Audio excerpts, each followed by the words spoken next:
Signs of an evil person. What Stoic Wisdom Teaches You. Stoic Lavas. Part 1. The Beautiful Trap. When charm is a weapon. What if I told you that the most dangerous person in your life doesn't look dangerous at all? They don't shout. They don't slam doors. They don't wear a mask.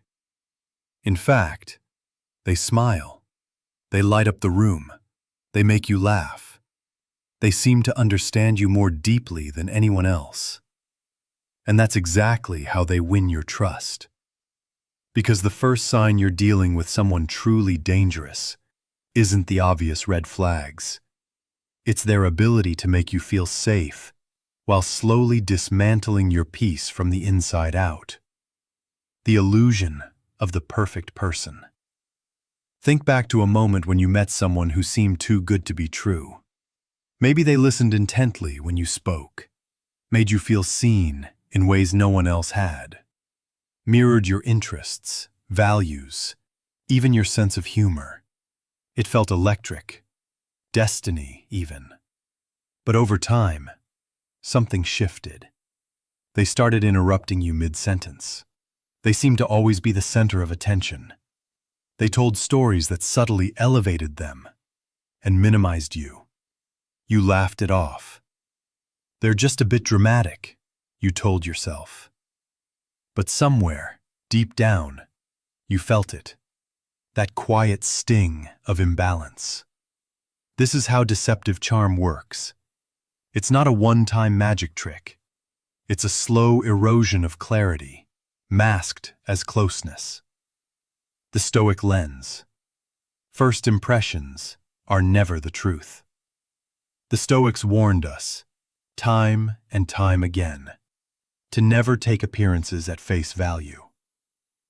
We have 2 ears and 1 mouth, so that we can listen twice as much as we speak. Epictetus. But the one we must listen to most is ourselves. According to Stoic philosophy, virtue isn't loud. It doesn't need to shine under a spotlight. A truly good person doesn't perform goodness. They live it quietly, consistently, especially when no one is watching. So when someone enters your life with dazzling charm and captivating energy, pause. Ask yourself, are they truly kind or just skilled at appearing kind? Do they listen to respond or to understand? Are their values revealed through action or presentation? Stoicism invites us to go deeper than charisma, to observe over time, to remove emotion from first impressions and judge character only through patterned behavior. Real-life example. The charmer in the office. Let me paint a picture. You start a new job. On day 1, someone from your team approaches you, full of energy, enthusiasm, and encouragement. They give you the inside scoop on how things work. They laugh at your jokes. They offer to have your back. At first, you feel grateful, relieved even. Finally, someone nice in a sea of strangers. But weeks pass. You notice that every team meeting, they talk over others. They constantly one-up people's contributions. They laugh a little too loudly when someone makes a mistake, including you. Then one day, you find out that a private thing you shared with them has been told to others. You feel confused, betrayed, but more than that, you feel foolish. Because now you realize you liked how they made you feel, not who they truly were. This is the trap. Charm creates emotional fog. Stoicism teaches us to wait for the fog to clear, then see. Why it hurts so much, and how to protect yourself. It's important to acknowledge these people don't just trick your eyes, they trick your hopes. We want to believe that warmth equals integrity, that charm equals kindness. But as the Stoics knew well, virtue lives in action, not in performance. Marcus Aurelius wrote, "If someone can prove me wrong and show me my mistake, I will gladly change. It is the truth I seek, not the illusion of being right." Apply this inward. Are you seeing someone clearly, or are you protecting the image you want them to be? When you start feeling drawn to someone's charisma, press pause. Watch how they behave with people who can do nothing for them. Watch how they act when things don't go their way. Watch if they uplift others or quietly compete. Let time be your teacher. Stoic tools to guard against false charm. Here's how the Stoics would advise us to deal with charming but toxic individuals. 1. Classic tesapathia. Stay emotionally neutral during first impressions. Admire, but don't attach. Curiosity is fine. Obsession is not. 2. Allay judgment. Epictetus teaches us not to label anyone good or bad too soon. Observe them in stress, conflict, and silence. 3. Truery tacturns, not moments. Marcus Aurelius emphasized that character reveals itself in repetition. A single act of kindness means little without consistency. 4. Guard your inner fortress. Do not give the keys to your peace away just because someone smiles the right way or says the right words. Final reflection. Charm is a mirror, not a window. People with deceptive charm show you who you want them to be, not who they truly are. Stoicism doesn't tell you to be paranoid. It tells you to be awake, not to harden your heart, but to sharpen your mind, to learn the difference between connection and conquest, between a genuine friend and a performer playing a part. So next time someone dazzles you, smile, listen, and then observe. Because in a world full of clever performers, the calm observer always wins. Part 2. The hollow heart. When empathy is missing. But what happens when the mask of charm slips? What do you see when the spotlight dims, the laughter fades, and their attention turns cold? For many who've dealt with manipulative or malevolent individuals, the answer is chilling. You see a void, not of intelligence, not of charisma, but of something far more essential: empathy. The slow realization: they don't care. At first it's small. You're telling a story about something painful, the death of a loved one, the stress at work, the heartbreak that's kept you up at night. And they shrug. They change the subject. Or worse, they mock it, minimize it, turn it into a joke. You feel it like a crack in the glass, sudden, sharp, but easy to ignore. You think, maybe they just didn't understand. So you try again. You share more. You open up wider. But each time, you're met with the same thing: distance, deflection, disinterest. And eventually, it clicks. They're not just insensitive, they're incapable. There is no mirror inside them reflecting your pain. No instinct to comfort, support, or simply listen. There is only the hollow heart. The Stoic definition of a virtuous soul. The Stoics taught that empathy is not weakness, it is wisdom in action. Marcus Aurelius said, "What injures the hive injures the bee." To the Stoic, we are all part of a greater human whole. We rise or fall together. What hurts you matters to me, not because I benefit, but because we are interconnected by nature. So when someone consistently shows a lack of empathy, Stoicism doesn't tell you to argue with them. It tells you to recognize a deficiency in their moral development. Empathy, in the Stoic view, isn't just kindness. It's alignment with nature. And when someone violates that, casually, repeatedly, and without remorse, they are not simply cold. They are off course from virtue itself. When the mask slips and the disdain shows. Let's go back to our charismatic friend from part 1. Now imagine you're celebrating something important. A promotion, a personal breakthrough, a moment that matters. You share it with them, smiling, excited. They look at you, and their smile tightens. Maybe they say, "Nice," but it's flat, forced. Or they change the subject immediately to something about them. They don't congratulate you. They don't ask questions. They don't see you. That's the moment you realize they were never really there for you, only for the reflection of themselves in your admiration. Over time, the signs add up. They show no concern when you're in pain. They dismiss your struggles as drama. They're absent during your lows, but present when attention is available. And the worst part? They'll make you feel like it's your fault for being too emotional, too needy, too much. The Stoic root, empathy as a sign of inner health. Seneca once wrote, "Wherever there is a human being, there is an opportunity for kindness." To lack empathy is not simply to be rude. It's to deny your own humanity. Empathy isn't about agreeing with everyone. It's not about over-sacrificing or playing savior. It's about being able to sit with someone's pain without judgment, to witness their struggle and not turn away, to hold space, not control it. The Stoics believed that a rational, virtuous person sees others not as tools, but as fellow travelers in the shared journey of life. So when someone shows no capacity for empathy, when their actions reveal a consistent disregard for others' pain, they are unmoored from the human project itself. And that's not just problematic, it's dangerous.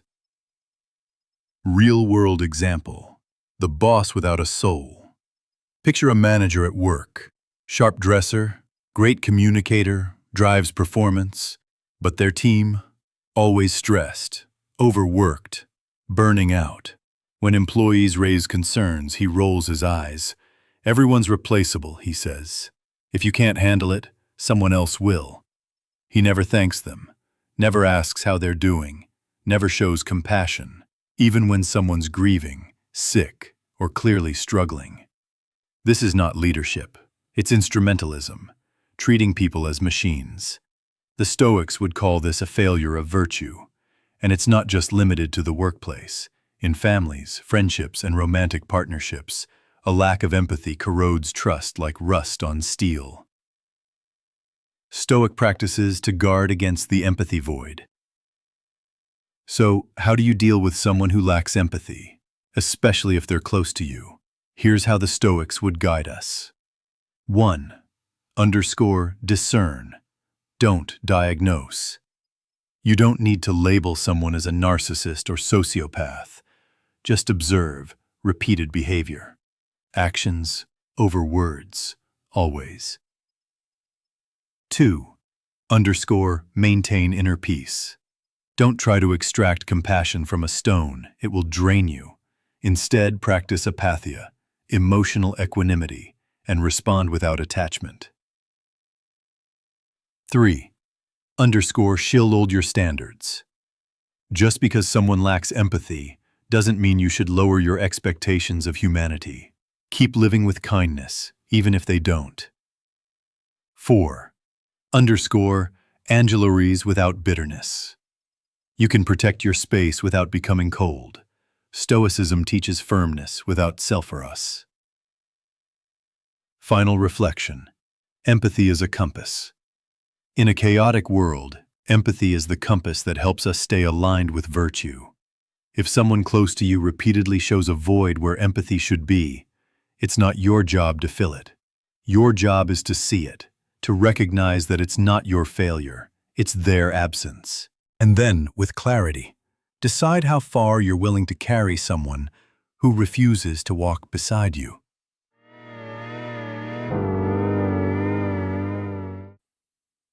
Stoicism doesn't demand you save them. It simply asks you, is this person helping or harming your pursuit of a virtuous life? The answer is your boundary. Part 3. The fog of deceit, when lies become a way of life. So you've seen beneath the charm. You felt the coldness behind the smile. And just when you think you've adjusted your expectations, the game shifts again. Now it's not just about what they don't feel. It's about what they create, or rather, fabricate, to control your perception of reality. Welcome to the world of pathological lying, a landscape where truth is optional, fiction is weaponized, and your sense of trust begins to unravel. Lies that don't make sense until you understand control. Here's the strangest part. The lies often seem unnecessary. They lie about where they were, when it wouldn't have mattered to tell the truth. They exaggerate stories that already made them look good. They invent drama where none existed. And when you catch them, they pivot. They twist the facts, deny your memory, make you doubt yourself. At first, you might think, why lie about something so small? But that's the trick. The lie wasn't to gain something tangible. It was to test control over your perception. Because if they can make you doubt your memory, if they can confuse your logic, then piece by piece, they own your reality. The Stoic perspective. Truth as a virtue, not a convenience. For the Stoics, truth wasn't negotiable. It wasn't just a moral preference. It was the foundation of a rational life. Marcus Aurelius put it plainly. If someone can prove me wrong and show me my mistake, I will gladly change. It is the truth I seek. But pathological liars don't seek truth. They seek advantage. And to get it, they bend facts, reshape narratives, and, when necessary, rewrite history. This is where Stoic discipline becomes your defense. In a world of confusion, the Stoic doesn't react. They observe. They gather evidence. They separate what is said from what is verifiable. They do not assume truth based on charm, emotion, or repetition.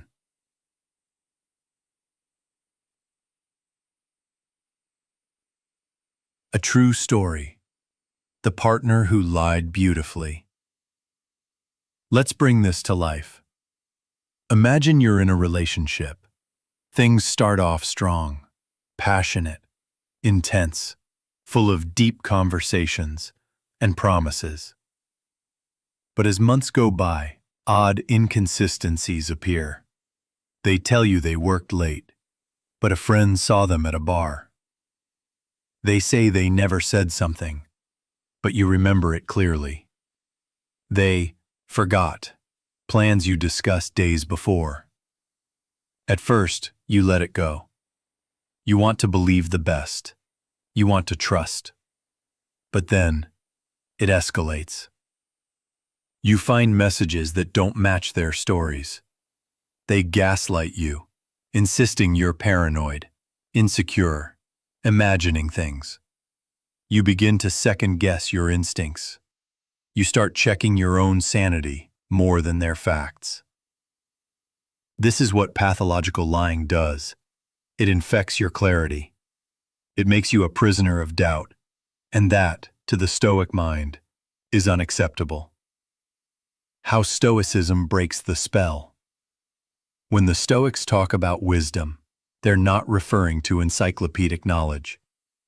They're talking about clarity of thought, the ability to see through illusion and act on what is real. Epictetus teaches, it is not things themselves that disturb us, but our judgments about those things. So when confronted with lies, a Stoic doesn't fall into drama. They don't emotionally react to being deceived. They pause. They gather facts. They separate story from substance. They say, what do I actually know? And what am I being told to believe? This is how you regain power. Not by arguing over every lie, but by stepping outside the illusion. Being lied to repeatedly doesn't just hurt, it destabilizes your foundation. When you're unsure what's real, it's easy to lose confidence in your own thoughts. That's why Stoic practice begins from the inside out. Here's how to restore clarity in the face of deceit. 1. Turret. If something doesn't add up, record it. Keep a log. Over time, patterns emerge. Facts become clear. Your memory becomes evidence. 2. Trying to get a pathological liar to admit the truth is like chasing smoke. Instead, act based on what you know, not what they say. 3. If your intuition is grounded in repeated observations, trust it. Stoicism teaches you to place faith in reason, not persuasion. The more you crave their honesty, the more you're trapped. Step back, detach. Let your expectations realign with reality. Lies are a sign of inner weakness. Here's the most tragic part of all this. People who lie compulsively are not powerful. They are insecure. They lie because the truth feels insufficient. They lie to control because they feel powerless without control. They lie to avoid consequence because they fear responsibility. To the Stoic, this is not strength. It's a character in collapse. Seneca said, "He who lies is afraid of the truth." And fear, the Stoics remind us, is not a foundation for virtue. It is a shadow that hides from light. Final. Anchor yourself in truth. If someone lies to you once, you question them. If they lie to you consistently and make you feel crazy for noticing, you must question the entire relationship. The Stoics don't urge you to cut people off in anger. They urge you to preserve your peace. Because nothing destroys your inner tranquility faster than living in a world built on falsehoods. In the end, you don't need them to tell the truth. You only need to see it for yourself. And then act, calmly, wisely, in alignment with virtue. Part 4. Strings attached. The dark art of manipulation. So what happens after the lies? What happens when the truth no longer matters to them, and only control does? Welcome to the next level of the game. Manipulation. If lying is the smoke, manipulation is the mirror maze it hides behind.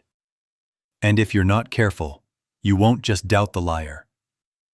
You'll start doubting yourself. The invisible hand. Manipulators don't shout. They rarely confront. They weave. Subtle. Steady. Silent. One day, you think you're making your own decisions. The next, you're asking for their approval. Before you even breathe. You wonder how you got here. Always justifying yourself. Apologizing for things you didn't do. Feeling guilty for setting boundaries. And slowly, shrinking. And here's the thing.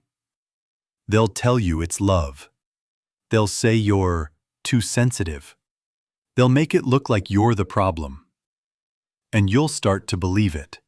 That's not connection. That's psychological warfare. Stoic foundation. What is truly yours?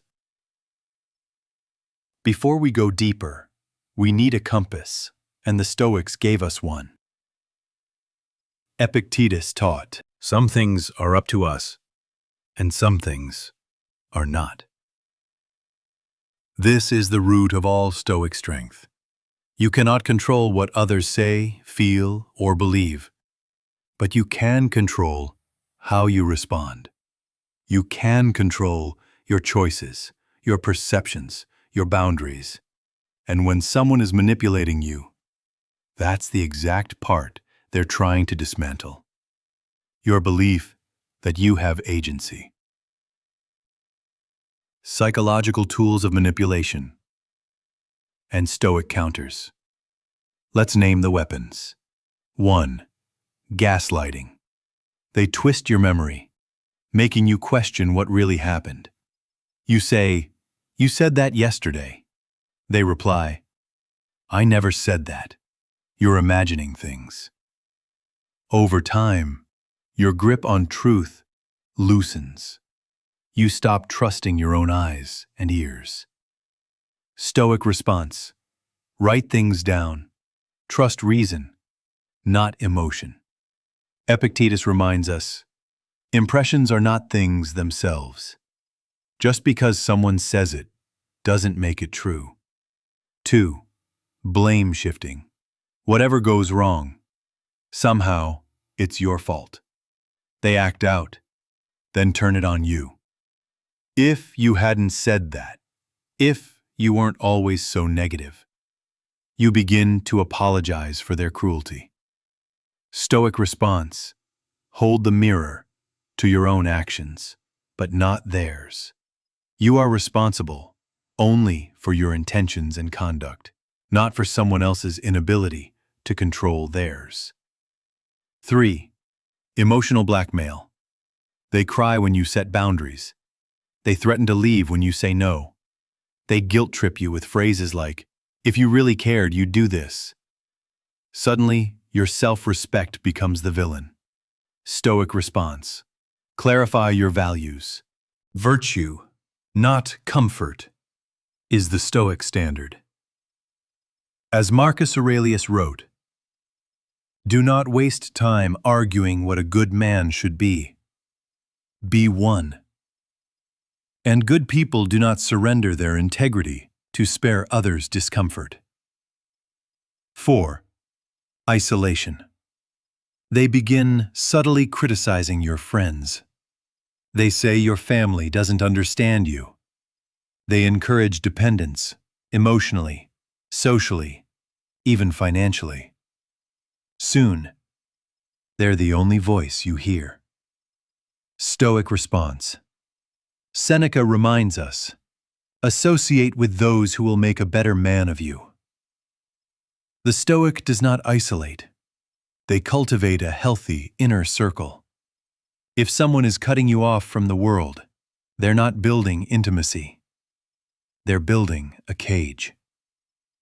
Manipulation is a pattern, not a moment. That's the trap.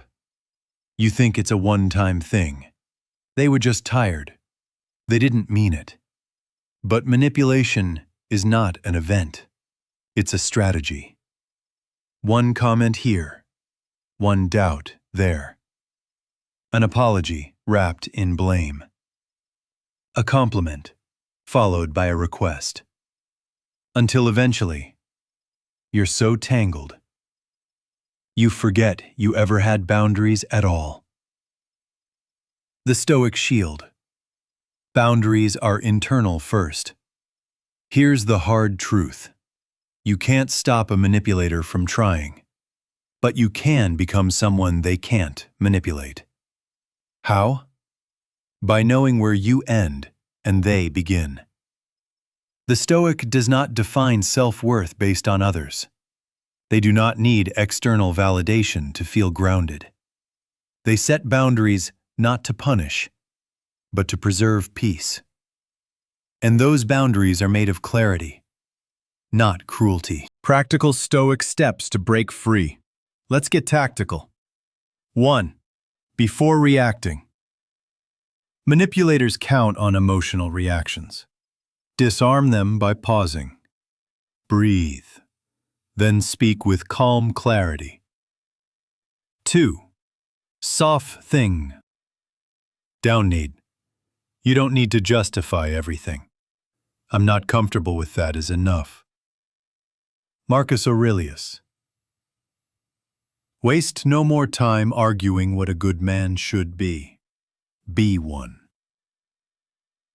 3. Those a manipulator will say anything to reset control. We connect with people who knew you before the manipulation. Stoicism embraces community, not dependency, but mutual strength. Final reflection. Mind is a fortress. One of these things don't fight when the manipulators receivings formes. Flighting maws off as a person know. In me. Let's steal. Take your man. Part 5. In me, the mask is off. There's no more pretending to persuade you. They don't want influence anymore. They want possession. This is total control. And make no mistake, this is where people lose themselves if they don't act. Control, disguised as care. It doesn't start with handcuffs or shouting. It starts with, "Let me help you. I'll take care of everything. You don't need to worry about that. I've got it." At first, it feels like love, support, stability. But slowly, piece by piece, your life is no longer yours. They choose where you go, who you see, what you wear, what you post, what you spend, even when you sleep. And if you question it, they say, "It's for your own good. You're not ready. You'd fall apart without me." This isn't protection. It's possession dressed in affection. The Stoic view. Freedom is inner first. The Stoics knew something modern psychology is just catching up to. The most sacred freedom is not external, it's internal. Epictetus, born into slavery, said, "No man is free who is not master of himself." To the Stoic, even in chains, you can be free, if your mind remains your own. But in a controlling relationship, you surrender your decisions, your agency, your voice, bit by bit, until you're free, in name only. That is slavery of the spirit. And the Stoic says, Absolutely not. what total control looks like. Let's make this clear with real patterns. Financial control. They hold all the money. You have to ask to buy groceries, to pay bills, to see friends. They claim you're bad with finances, but you've never been given the chance to try. This isn't support, it's economic captivity. Time and schedule control. They micromanage your day. They just want to know where you are, all the time. They guilt-trip you for being busy with anything that isn't them. Your calendar becomes their leash. Relationship isolation. Your friends, toxic. Your family, Doesn't understand you. your coworkers. Are jealous. Eventually, they're the only voice you hear, and that voice never lets you breathe. Freedom of thought. You express disagreement, and they erupt. You express needs, and they punish you. So you stop speaking up. Then you stop thinking for yourself. This is the end game of control. Not just to govern your life, but to rewrite your identity. Here's the pivot point. You don't need their permission to be free. You only need your own. Marcus Aurelius said, "You have power over your mind, not outside events. Realize this, and you will find strength." In other words, even if you feel trapped, you are not helpless. The first step is clarity, not panic, not revenge, but a clear-eyed acknowledgement. This is not love. This is not safety. This is a violation of your inner freedom. And once you see that, you can act. How to reclaim your autonomy.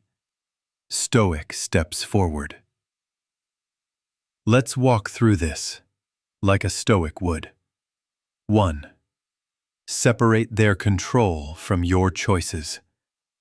You may not control how they act, but you control how you respond. Do not engage with shouting. Do not feed guilt games. Respond calmly. Withdraw emotionally. Reclaim mental space. 2. Write your boundaries, like laws. A Stoic doesn't hope people respect them. They define what is and isn't acceptable. I will not allow anyone to isolate me from my support network. I will not tolerate being tracked, restricted, or punished for my independence. These aren't rules for them. They're declarations to yourself. 3. Reconnect with community. Find voices you trust. Friends, family, counselors, don't let isolation win. Seneca wrote, "A wise man is content with himself, but not cut off from others." Support is not weakness. It's a strategy for survival. 4. Make a plan and act with courage.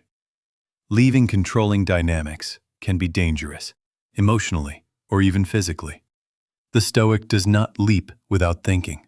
They prepare, pack knowledge, secure allies, act not from emotion, but from calculated strength. Final reflection. Freedom must be protected. You were not born to be someone's possession. You were not designed to seek approval before you think. And you are not required to shrink yourself to fit someone else's comfort. The Stoics would look at your situation and say, "Let go of fear. You are already free, if you choose to be. Not because it's easy, but because it's necessary. Because once you reclaim your boundaries, once you act from principle instead of pressure, once you say, 'No more,' you don't just survive the controller, you become uncontrollable." Now what? In the bonus section, we'll walk through a step-by-step guide, rooted in Stoicism, on setting and defending personal boundaries in toxic situations. This is your blueprint for resilience. Stay tuned, and remember, freedom is not given, it is claimed. Thank you for staying with us through this deep and difficult journey.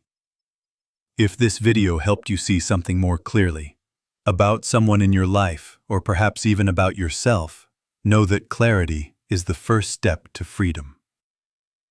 At Stoic Lavas, our mission is to share timeless wisdom that protects your peace, sharpens your perception, and helps you live with quiet strength in a chaotic world. So if you found value in today's content, please consider liking this video, subscribing to the channel, and hitting the back notification bell so you don't miss future lessons. Your support means everything, not just to grow the channel, but to grow a community grounded in reason, resilience, and real freedom.